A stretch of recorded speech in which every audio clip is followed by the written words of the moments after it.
నమస్కారం, వార్తలకు స్వాగతం. ముందుగా ముఖ్యాంశాలు. వర్ల రామయ్య ప్రెస్ మీట్, పలు అంశాలపై వివరణ.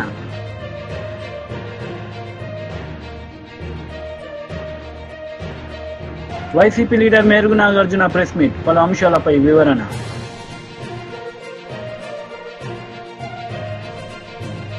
వైసీపీ లీడర్ మీడియా సమావేశం నిర్వహించారు. ఈ సందర్భంగా పలు అంశాలపై ఆయన మాట్లాడారు. తప్పకుండా ఉంది. ప్రజలకు వాస్తవాలు చెప్పాల్సిన అవసరం కూడా తప్పకుండా ఉంది. ఎవరైతే ఇటు జరిగిన సంఘటన ఒక దురదృష్టకరమైన సంఘటన. ఎందుకంటే కడప చరిత్రలో కడప నియోజకవర్గానికి సంబంధించి ఎప్పుడు కని విని ఎరగని విధంగా ఆ సంఘటన జరగడం నిజంగా దురదృష్టకరమైన సంఘటన. సో ఆ రకంగా ప్రొవోక్ చేసే కార్యక్రమం టీడీపీ ఎమ్మెల్యే గారు చేయడము, మేయర్ ఇంటి మీద ఈ చెత్త తీసుకుపోయి వేపించడము, ఇవంతా కూడా గతంలో ఎప్పుడూ ఇటువంటి సంఘటనలు జరిగిన పరిస్థితి ఎప్పుడు లేదు. ఎలక్షన్స్ వరకు పార్టీలు అనేటివి ఉంటాయి, కానీ ఎలక్షన్ అయిపోయిన తర్వాత కడప నియోజకవర్గంలో అందరూ కూడా కలిసిమెలిసి ఈ పార్టీ ఆ పార్టీ అనేది ఏం లేదు, కానీ అందరూ కలిసిమెలిసి ఉన్న పరిస్థితే గతంలో ఉన్న పరిస్థితి. అటువంటిది ఈ సందర్భం రావడం అనేది నిజంగా కూడా ఇటువంటి సంఘటన జరిగి ఉండకూడదు. సో ఇప్పుడైనా కూడా భవిష్యత్తులో ఎప్పుడు జరగకూడదు అని చెప్పేసి మేమైతే భావిస్తాం. సో అదే ఇప్పుడు ఎస్పీ గారికి రిప్రజెంట్ చేయడం జరిగింది. సో అదే కాకోకుండా చెత్త నిర్వహణ అనేది మున్సిపల్ కార్పొరేషన్దే, అదేం దాంట్లో స్థానిక సంస్థలదే. కానీ స్థానిక సంస్థలు ఆర్థికంగా ఆ కెపాసిటీ లేనప్పుడు సో డెఫినెట్గా ప్రభుత్వానిదే. సో ప్రభుత్వం భరించాల్సిన అవసరం తప్పకుండా ఉంది. యూజర్ ఛార్జెస్ అనేది ఎప్పుడైతే తీసేసామని అంటున్నారో, అండ్ జీవో రాలేదని చెప్పేసి అంటారు, కానీ ఓవరాల్గా చెప్పినందువల్ల ఎవరు కట్టని పరిస్థితి, అన్ని చోట్ల తీసేసిన పరిస్థితి ఉంది. అది ప్రజల మెప్పు కోసం అలా చెప్పడం జరిగిందో ఏమో, కానీ మొత్తం పైన యూజర్ ఛార్జెస్ అనేది ఇప్పుడు నుంచి కాదు, దాదాపు 20 ఏళ్ళ నుంచి యూజర్ ఛార్జెస్ గతం నుంచి ఉండేటివి అవన్నీ కూడా. సో ప్రజలు కూడా, ఎందుకంటే ఆ స్థానిక సంస్థలు ఆర్థికంగా లేనప్పుడు, ఎందుకంటే ఇదంతా కూడా బాగా కరెక్ట్గా మెయింటైన్ చేయాలంటే ఖచ్చితంగా ఎంప్లాయీస్ అవసరం ఉంటారు. ఎంప్లాయీసే కాకోకుండా వెహికల్స్ అవసరం ఉంటాయి, అన్నీ అవసరం ఉంటాయి. సో ఇటువంటి బేర్ చేయాలంటే స్థానిక సంస్థలకు సంబంధించి ఒక మున్సిపల్ కార్పొరేషన్ అంటే కొంచెం పర్వాలేదేమో. మామూలుగా అయితే స్థానిక సంస్థలకు సంబంధించి పంచాయతీల్లో అయితేనేమి ఇక్కడంతా కూడా డబ్బులు ఏమీ ఉండవు. సో అటువంటి పరిస్థితుల్లో ప్రభుత్వమే బేర్ చేయాల్సిన అవసరం ఉంది. అది యూజర్ ఛార్జెస్ వద్దు అన్నప్పుడు ఖచ్చితంగా ప్రభుత్వం దాన్ని స్పాన్సర్ చేయాల్సిన అవసరం తప్పకుండా ఉంది. ఎంత అవుతుందో అంత డబ్బులు వాళ్ళు ఇచ్చి మెయింటైన్ చేయాల్సిన అవసరం తప్పకుండా ఉంది. సో దానికి మేయర్ ఇంటి మీద చెత్త వేయడము, లేకుంటే కార్పొరేటర్ల ఇంటి మీద చెత్త వేయడము, ఇది ఈ ప్రభుత్వం ల్యాప్స్, అది ఈ ప్రభుత్వం వైఫల్యం. ఇది ఈ వైఫల్యాన్ని కప్పిపుచ్చుకోవడానికి కోసము ఈ రకంగా కార్పొరేటర్ పైన, మేయర్ పైన, ఇంకొకరి పైన బ్లేమ్ చేసే కార్యక్రమం అనేది తప్పు అది. సో ఇవన్నీ కూడా తెలుసుకోవాల్సిన అవసరం తప్పకుండా ఉంది అన్నమాట. సో మనం ఏవైనా దానికి ఒకవేళ ఏదైనా దానిపైన బాగా చర్యలు తీసుకోవాలంటే ఖచ్చితంగా చంద్రబాబు దగ్గరికి పోయి, ముఖ్యమంత్రి గారి దగ్గరికి పోయి రిప్రజెంట్ చేయాలి. మున్సిపల్ కార్పొరేషన్కు ఈ రకమైన పరిస్థితి ఉంది, సో ఇటువంటి పరిస్థితుల్లో మీరు ఇంత డబ్బులు మున్సిపల్ కార్పొరేషన్కి ఇవ్వండి అని చెప్పేసి, మరి టీడీపీకి సంబంధించిన ఎమ్మెల్యేనే కాబట్టి తప్పకుండా రిప్రజెంట్ చేయవచ్చు, ఆ డబ్బులు తీసుకురానివ్వచ్చు, ప్రజలకు మేలు చేయనివ్వచ్చు. సో ఇటువంటి పరిస్థితి. సో భవిష్యత్తులో ఇటువంటి పునరావృతం కాకూడదు అని చెప్పేసి మేమైతే భావిస్తామన్నమాట. సో అదే విషయం ఎస్పీ గారికి కూడా రికమెండ్ చేయడం జరిగింది. ఎస్పీ గారు కూడా సానుకూలంగా స్పందిస్తారు అని చెప్పేసి నేనైతే భావిస్తాను అన్నమాట. నాతో పాటు మా డిప్యూటీ సీఎం అంజద్ బాషా గారు పాల్గొనడం జరిగింది. అలాగే మాజీ డిప్యూటీ సీఎం, తర్వాత మా మేయర్ సురేష్ బాబు అయితేనేమి, మా రాజంపేట ఎమ్మెల్యే గారు శ్రీ అమర్నాథ్ రెడ్డి గారు అయితేనేమి, బద్వేల్ ఎమ్మెల్యే గారు సుధమ్మ గారు అయితేనేమి, మాజీ శాసనసభ్యులు రాయచోటి శ్రీకాంత్ గారు, సో మా ఎమ్మెల్సీ రామచంద్రారెడ్డి గారు అందరం కలిపి మేమంతా రికమెండ్ చేయడం జరిగిందనమాట. సో తప్పకుండా ఆయన ఎస్పీ గారు, పోలీసు వాళ్ళు, ఎందుకంటే ఇమ్మీడియట్గా పోలీసు వాళ్ళు కూడా రియాక్ట్ కావడం జరిగింది. వాళ్ళను తీసుకొచ్చి 9 మందినో ఏమో తీసుకొచ్చి ఇమ్మీడియట్గా స్టేషన్కి తీసుకురావడం జరిగింది. ఎవరైతే టీడీపీ పోలిట్ బ్యూరో సభ్యులు వర్ల రామయ్య మీడియా సమావేశం నిర్వహించారు. ఈ సందర్భంగా సీఎం జగన్ రెడ్డిపై మండిపడ్డారు. నేనైతే ఒక 420 కేసు, ఆ కేసే నిజమనుకుందాం. ఒక మహిళ, ఆమె ఏదో బాలీవుడ్లో సినీ నటట, ఆమె ఇక్కడ కృష్ణా జిల్లాలో మొవ్వ ప్రాంతంలో, పామరు నియోజకవర్గం మొవ్వ ప్రాంతంలో ఉండే ఒక ముఖ్యమైన వైసీపీ నాయకుడికి పరిచయం అట. ఆ పరిచయం కాస్త ఇంకొంచెం ముందుకు వెళ్ళింది. వాళ్ళిద్దరికి ఏదో కొంచెం మనస్పర్ధలు వచ్చినాయి, తేడాలు వచ్చినాయి.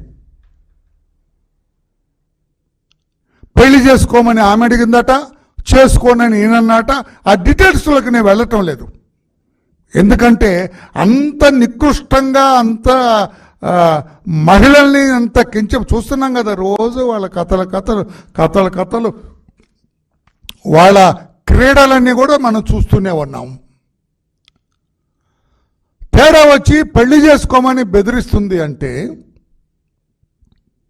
ఒక చిన్న కేసు రిజిస్టర్ 420 లేకపోతే ఇంకేదో కేసు చేస్తారు, థ్రెట్ 506 IPC కేసు రిజిస్టర్ చేస్తారు. కానీ ఈ కేసుకి అత్యంత ప్రాధాన్యత వచ్చింది.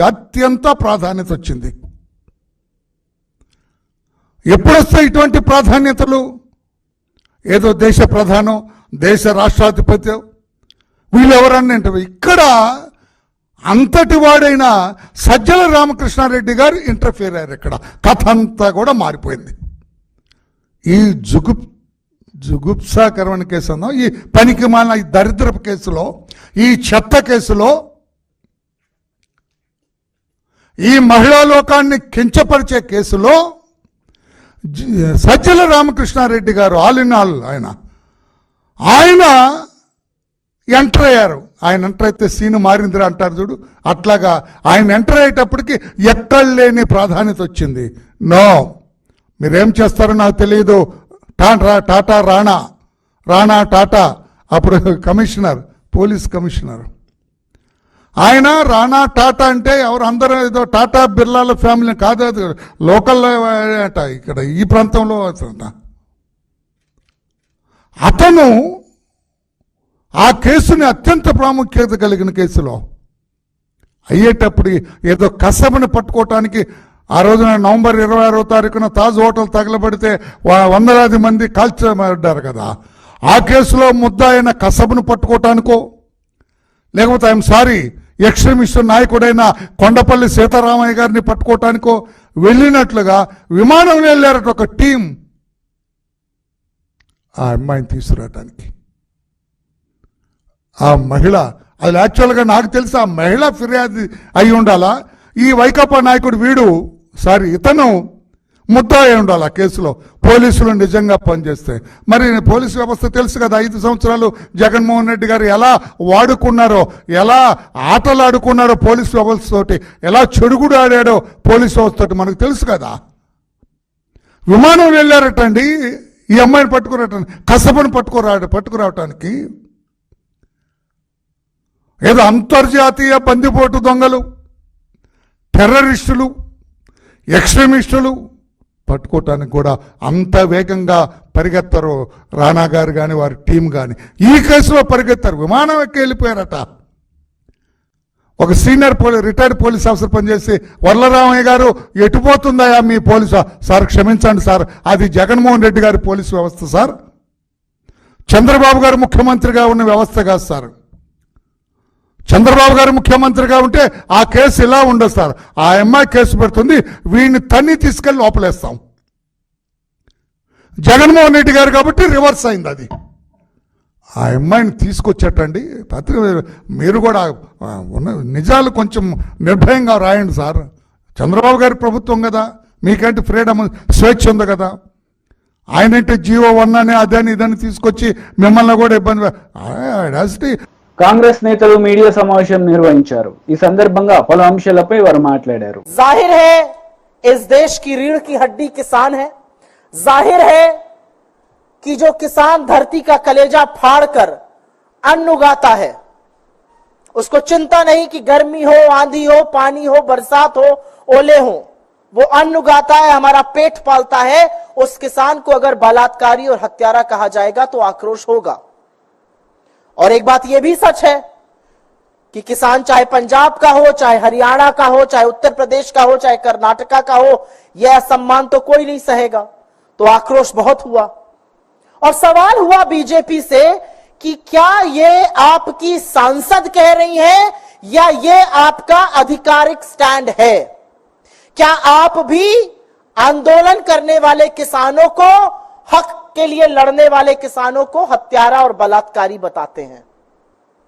क्या यह आपकी सरकार का मत है? क्या यह आपका मत है? अपना स्टैंड क्लियर कीजिए।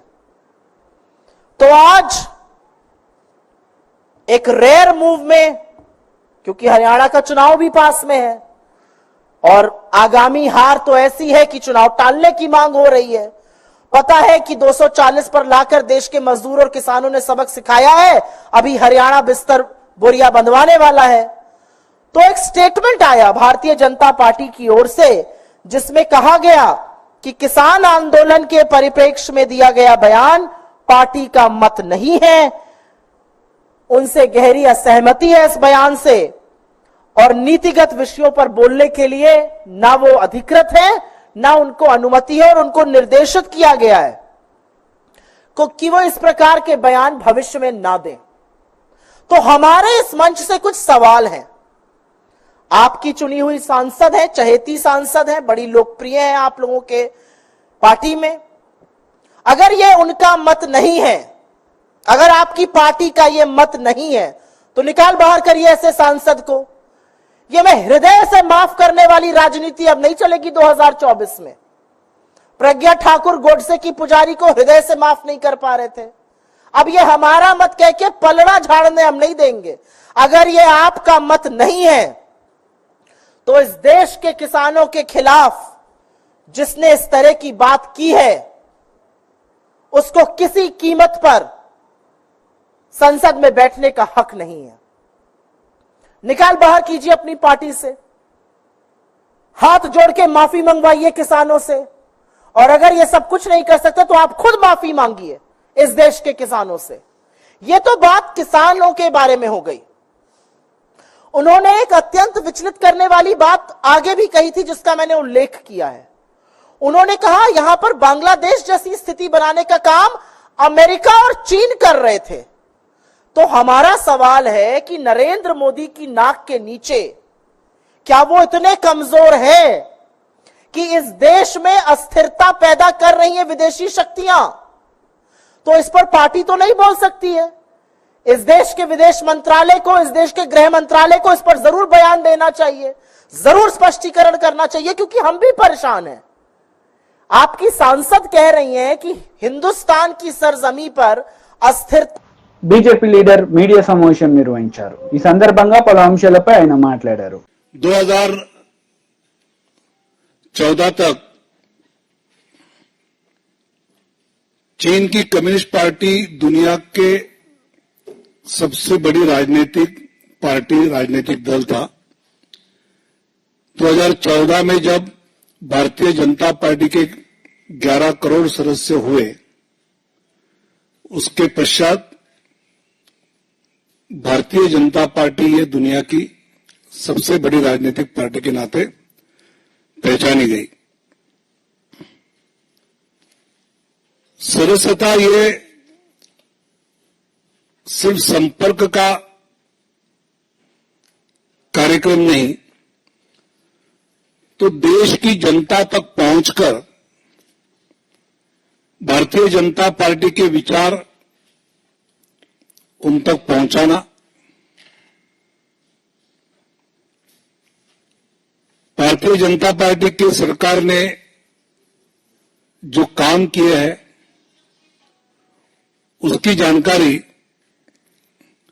जनता तक हम पहुंचाएंगे। 2 सितंबर को ये जो सदस्यता शुरू होगी वो 25 सितंबर तक उसका पहला चरण पूरा होगा।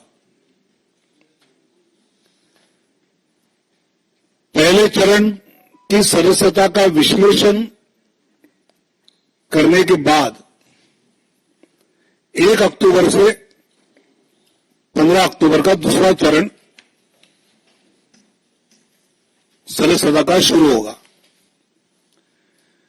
ये जो विश्लेषण एनालिसिस होगा उसमें पहले चरण में जो सदस्यता हुई है वो भौगोलिक दृष्टि से कौन सा क्षेत्र कम रहा है, कहां पहुंचना आवश्यक है, सामाजिक वर्गों के हिसाब से सोचते हैं तो उसके आधार पर कहीं पहुंचना ज्यादा जरूरी है तो वो किया जाएगा। कई प्रदेशों में जहां ट्राइबल एरिया, पहाड़ी एरिया है, वहां पर वहां के कार्यकर्ताओं की सहायता के लिए बाहर के कार्यकर्ता भी जाकर वहां विशेष सदस्यता अभियान करेंगे। और ये पूरे पहले चरण के सदस्यता के बाद एनालिसिस होने पर दूसरे चरण में जो कमियां रही है वो पूरी की जाएगी। ये सदस्यता पहले जो नागरिक भाजपा से जुड़ना चाहता है वो 8800002024 इस नंबर पे मिस कॉल दे या फिर नमो ऐप पर से भी जुड़ सकता है। क्यूआर कोड होगा, भारतीय जनता पार्टी की वेबसाइट है, उससे भी वो पार्टी की सदस्यता ग्रहण कर सकता है।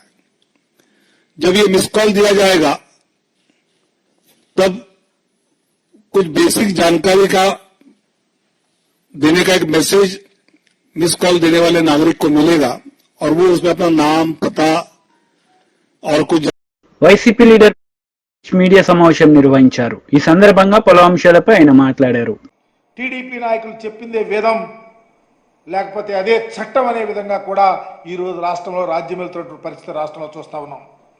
దీని ఫలితంగా వైఎస్ఆర్సీపీ శ్రేణులపైన, టీడీపీకి గిట్టని వారిపైన, సామాన్యులపైన దాడి, దౌర్జన్యాలు, ఆస్తుల ధ్వంసం లేకపోతే హత్యలు జరుగుతూ ఉన్నా ఎవరు పట్టించు. దానికి కారణం చంద్రబాబు గారు పంపిన సందేశం. దానివల్ల పోలీస్ వ్యవస్థ క్రియాహీనంగా మారిపోయినటువంటి పరిస్థితి ఈ రాష్ట్రంలో చూస్తా ఉన్నాం. దీనికి అంత బాధ్యుడు చంద్రబాబు గారే, స్వయాన ముఖ్యమంత్రి. ఉదాహరణకి నంద్యాలలో ఇన్సిడెంట్ జరిగింది. నంద్యాల సమీపంలో సీతారాంపురంలో సుబ్బారాయుడు హత్య. అయ్యా నన్ను చంపేస్తా ఉన్నారు, నా పోలీసులు సపోర్ట్ కావాలి, నన్ను రక్షించందని గగ్గోలు పెడితే ఆయన ఉన్న ప్రాంతం ఎంత దూరం, పోలీసు జిల్లా యంత్రాంగానికి 15 కిలోమీటర్ల దూరంలో ఉంటే ఒక్క పోలీసు కూడా వెళ్ళల. దానికి కారణం చంద్రబాబు గారు ఇచ్చిన లైన్. ఏం చేస్తే ఏం జరుగుతుందో, చివరికి మా మీదకే వస్తుందని పోలీసులు భయపడి ఇలాంటి దురాఘాతాలు కూడా ఈ రాష్ట్రంలో జరుగుతున్న తీరు చాలా బాధాకరం. నిజంగా వ్యవస్థ ఒక ప్రక్కకి వెళ్ళిపోతా ఉన్నా నిమ్మకు రేనెత్తినట్టు అధికారాన్ని నడిపే వ్యక్తి తనకు కావలసిన విధంగా ఈరోజు ఈ రాష్ట్రంలో పరిపాలన చేస్తా ఉన్నాడంటే ఎంత బాధ్యతారాహిత్యంగా ఉన్నాడో దీనికి కారణం ఈ రాష్ట్ర ముఖ్యమంత్రి కాదా అని నేను అడుగుతా ఉన్నా. నేను ఇలాంటి చంద్రబాబు నాయుడు గారు ఇలా తప్పుడు సంకేతాలు, తన మాట వినని ఐఏఎస్ ఐపీఎస్ అధికారుల మీద వాళ్ళ ప్లాన్ ప్రకారం వారిని బ్యాట్ చేస్తూ భయభ్రాంతులు చేస్తున్న తీరు ఈ రాష్ట్రంలో కాదు, నిజంగా దేశంలో ఉన్నటువంటి ఈ పోలీసు ఐఏఎస్ ఐపీఎస్ అధికారుల వ్యవస్థకు కళంకితమయ్యే పరిస్థితి వస్తూ ఉంది. దానికి హాజ్యుడు చంద్రబాబు నాయుడు గారు అని చెప్పడానికి ఏమాత్రమూ వెనుకాడదు. ఈ విధంగా చేయటం వల్ల, ఈ విధంగా వ్యవస్థ నడపటం వల్ల ఈ రాష్ట్రంలో రాజకీయ కక్షలతో ఒక ప్రక్క తలలు తెగిపడుతున్నా, మానభంగాలు జరుగుతూ ఉన్నా, ఏం జరుగుతూ ఉన్నా ఈ రాష్ట్రంలో నిమ్మకి నీరెత్తినట్టు వ్యవస్థలు ఆగిపోయి కళ్ళు లేని కబోజుల్లాగా ఉంటే ఈ విధంగా ఏమనుకోవాలి? చివరికి ప్రజలను రక్షించాల్సినటువంటి పోలీసులే ఈరోజు తమకు తాను రక్షించుకోవటానికి చివరికి ఆత్మరక్షణలోకి వెళ్ళిపోయారంటే దీనికి బాధ్యత చంద్రబాబు గారి యొక్క ఆలోచన సరళి, ఆయన పరిపాలన తీరు అని మాత్రం పూర్తిగా అర్థమవుతా ఉంది. ఈరోజు చంద్రబాబు గారి ఆదేశం మేరకు చివరికి బాధితులపై కేసులు పెడుతుంటే ఏ సామాన్యుడైనా పోలీసుల దగ్గరికి ఎందుకు వెళ్తాడు? పోలీసుల వల్ల మాకు న్యాయం జరిగిద్ది, పోలీసులు మాకు అండగా ఉంటారు, మాకు రక్షణ ఉంది అని చెప్పుకోవటానికి ఎక్కడ అవకాశం ఉంది? దాడులు, అఘాయిత్యాలు, అమానుషాలు, వెలివేతలు వీటన్నిటికీ కారణంగా చంద్రబాబు ప్రభుత్వం, చంద్రబాబు గారు నడుపుతా ఉన్నారే. రాజ్యాంగం మీద, ఏ రాజ్యాంగమేనా? రాజ్యాంగం మీద నడుపుతా ఉందా ఈ పరిపాలన? ఇది ఒక నారావారి రెడ్ బుక్ పరిపాలన కాదు అని అడుగుతా ఉన్నా. దీనికి ఎవరు సమాధానం చెప్తారు? ఎందుకంటే నడిచేది నారావారి రాజ్యాంగం. మాట వినని అధికారులపై చూపించిన శాడిజం, ఇంకా మాట వినకపోతే పరువు మర్యాదలను ప్రతిష్ట మంటగొల్పే విధంగా వారి యొక్క మీడియాలో రాయిస్తాం, ఒక కథనాలు రాయిస్తాం. ఆ కథనాలను ఆధారంగా చేసుకొని కక్షతో కార్పణ్యాలతో మీరు పనిచేసే తీరు ఈ రాష్ట్రంలో ఉన్న ఏ అధికారి, not only police, not only IAS IPS, ఏ అధికారైనా భయభ్రాంతులతో పనిచేస్తా ఉన్నారే తప్ప మాకు వార్తలు ముగించే ముందు ముఖ్యాంశాలు మరోసారి.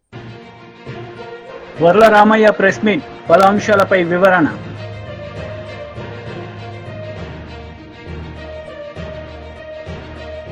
YCP leader Merugu Nagarjuna press meet, పలు అంశాలపై వివరణ.